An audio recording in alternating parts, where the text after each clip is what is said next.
আসসালামু আলাইকুম। আমরা গত কয়েকদিন আগে একটা পোস্ট করেছিলাম যেখানে আপনাদেরকে কথা দিয়েছিলাম আরবি ভাষা শেখার উপরে একটা সম্পূর্ণ সিরিজ বের করব। আমরা আমাদের সেই কথা রেখেছি এবং আজকে সেই সিরিজের প্রথম পর্ব আপনাদের সামনে নিয়ে হাজির হয়েছি। চলুন তাহলে এক নজরে একটু দেখে আসি আমাদের আজকের পর্বে আমরা কি কি শিখব।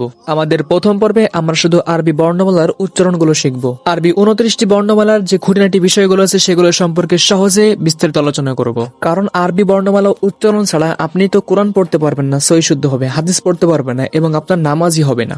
তবে চিন্তার কোনো কারণ নাই, কারণ আজকের ভিডিওতে আমরা আপনাকে আরবি বর্ণমালা সম্পর্কে এতটা অভিজ্ঞ করে তুলবো যা মানুষ আপনাকে দেখে বলবে আপনি কখনো কোনো মাদ্রাসায় পড়ছেন। আমরা শুধু আরবি বর্ণমালার উচ্চারণগুলোই শিখবো না, বরং উচ্চারণের স্থান মাখরাজ সম্পর্কেও কিছুটা আলোচনা করব এবং সর্বশেষ বিশ্বের বড় বড় কারি এবং স্বনামধন্য হাফেজগণ আরবি উচ্চারণ সম্পর্কে যে গুরুত্বপূর্ণ কথা বলেছেন সেগুলো সম্পর্কেও কিছুটা আলোচনা করব। তাই ভিডিওটি না টেনে সম্পূর্ণ দেখার অনুরোধ থাকলো, কারণ আপনি যদি ভিডিওর কোনো অংশ স্কিপ করেন তাহলে হতে পারে কোনো গুরুত্বপূর্ণ অংশ আপনার থেকে ছুটে গেছে এবং আপনি সেই অংশ থেকে বঞ্চিত হবেন। হে আল্লাহ, তুমি তাওফিক দাও তোমার কোরআনের ভাষা আমি যেন সহজে আমার প্রিয় ভাইদেরকে বোঝাতে পারি এবং তারা যেন খুব সহজে আমার কথাগুলো বুঝতে পারে। আরবিতে 29টি বর্ণ বা অক্ষর রয়েছে যেগুলোকে আরবি ভাষাতে হরফ বলা হয় এবং এই 29টি হরফ উচ্চারণ করতে কিছু নীতিমালা বা উচ্চারণের স্থান রয়েছে যেগুলোকে মাখরাজ বলা হয়। আমরা একসাথে বলতে পারি আরবি হরফ 29টি এবং মাখরাজ 17টি। অর্থাৎ এই 29টি হরফ উচ্চারণ করতে গেলে এই 17টি স্থানের কোনো না কোনো স্থান দিয়ে উচ্চারণ করতে হবে। আরবি বর্ণমালার প্রথম হরফের নাম হলো আলিফ। আমি আবারও বলছি, প্রথম বর্ণের নাম হলো আলিফ। এই আলিফ উচ্চারণ করতে গেলে অনেকেই ভুল করে থাকে, যেমন বলে আলিফ, এটা একেবারেই ভুল। আলিফ উচ্চারণ করতে গেলে আলিফ এটা হবে, কোনো টান বা মদ বা গুন্না হবে না। আরবি দ্বিতীয় বর্ণের নাম বা। আমি আবারও বলছি বা। আরবি তৃতীয় বর্ণের নাম তা। আমি আবারও বলছি তা।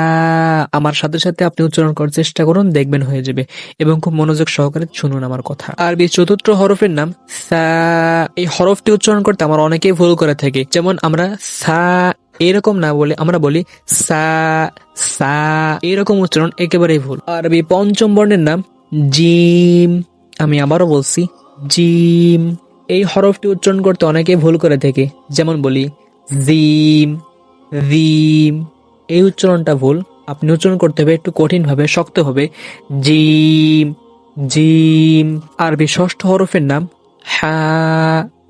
আমি আবারও বলছি হা। এই হরফটা আমাদের একটু ভুল আছে, সেটা আমি পরিষ্কার করে দিই। আরবিতে হা দুইটা, একটাকে বলা হয় গোল হা আর একটা বলা হয় লম্বা হা। অথবা যারা হেফসখানায় অথবা নাজেরাতে পড়ে তারা তারা বলে একটা ছোট হা একটা বড় হা। গোল হা যেটা সেটা অনেক শেষে আসবে ইনশাআল্লাহ, তার উচ্চারণটা হলো হা। আর আমি এখন যে হার উচ্চারণটা বলতেছি সেটা হলো হা। কণ্ঠনালী একটু চেপে চেপে উচ্চারণ করতে হয়, হা। আরবি সপ্তম বর্ণের নাম হলো খ। আমি আবারও বলছি খ। আরবি অষ্টম বর্ণের নাম দাল। আমি আবারও বলছি দাল। আরবি নবম বর্ণের নাম দাল। আমি আবারও বলছি দাল। দেখুন, আমরা ইতিপূর্বে কিছুক্ষণ আগে সা উচ্চারণ করেছিলাম, সেখানে বলছিলাম সাটা হবে আস্তে নরম সুরে মৃদু ভাবে। এই জালটা একই রকম, জাল আর সা একই মাখরাজ, মানে একই স্থান থেকে উচ্চারণ করতে হয়। জাল সা কিছুটা একই রকম লাগতেছে না? আপনারা ট্রাই করুন, সা জাল জাল, ইনশাল্লাহ হয়ে যাবে। আরবি দশম বর্ণের নাম র। আমি আবারও বলছি র। আরবি 11তম হরফের নাম ঝা। আমি আবারও বলছি ঝা। আরবি 12তম হরফের নাম সিন সিন সিন। সিন হরফটি উচ্চারণ করতে যদিও অনেকের ভুল হয় না, তবে সিন দিয়ে যখন বাক্য গঠন করা হয় তখন অনেকে সিনের পরিবর্তে সা উচ্চারণ করে। যেমন উদাহরণস্বরূপ সামিয়া, এই বাক্যটা অনেকে বলে সামিয়া, যা একেবারেই ভুল, আপনারা একটু খেয়াল রাখবে। আরবি 13তম হরফের নাম শিন। আমি আবারও বলছি শিন। আরবি 14তম হরফের নাম সদ। আমি আবারও বলছি সদ। আরবি 15তম হরফের নাম দদ। আমি আবারও বলছি দদ। আরবি 16তম হরফের নাম ত। আমি আবারও বলছি ত। হ্যাঁ, ত উচ্চারণ করতে অনেকে ভুল করে থাকে, যেটা অনেক আগে মক্তবে শেখানো হতো তই, এটা ভুল উচ্চারণ। মূল উচ্চারণ হবে ত। আরবি 17তম হরফের নাম জ।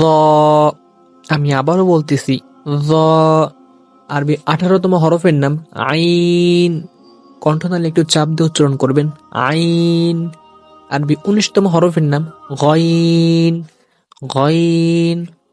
আরবি 20তম হরফের নাম ফা। আমি আবারও বলতেছি ফা। আরবি 21তম হরফের নাম কফ। কফ। আরবি 22তম হরফের নাম কাফ। আমি আবারও বলতেছি কাফ। আরবি 23তম হরফের নাম লাম। আবারও বলতেছি লাম। আরবি 24তম হরফের নাম মিম। মিম। আরবি 25তম হরফের নাম নুন। আমি আবারও বলতেছি নুন। আরবি 26তম হরফের নাম ওয়াও। আপনার দুই ঠোঁটটা একটু গোল করে উচ্চারণ করবেন, ওয়াও। 27তম হরফের নাম হা। 27তম হরফের নাম হা। দেখুন জিমের পরে একটা হা আছে আর এখন একটা হা, দুটো হার মধ্যে যে পার্থক্য এটা আমি ইতিপূর্বে আলোচনা করছি। অর্থাৎ জিমের পরে যে হাটা আছে ওইটা কণ্ঠনালী চাপ দিয়ে উচ্চারণ করতে হবে হা, আর এই হাটা কণ্ঠনালী ছেড়ে উচ্চারণ করতে হবে হা। 28তম হরফের নাম হামজা আর 29 এবং শেষ হরফের নাম ইয়া। এরই মধ্য দিয়ে শেষ হলো আমাদের আরবি ভাষা শেখার প্রথম পর্যায়ের আলোচনা।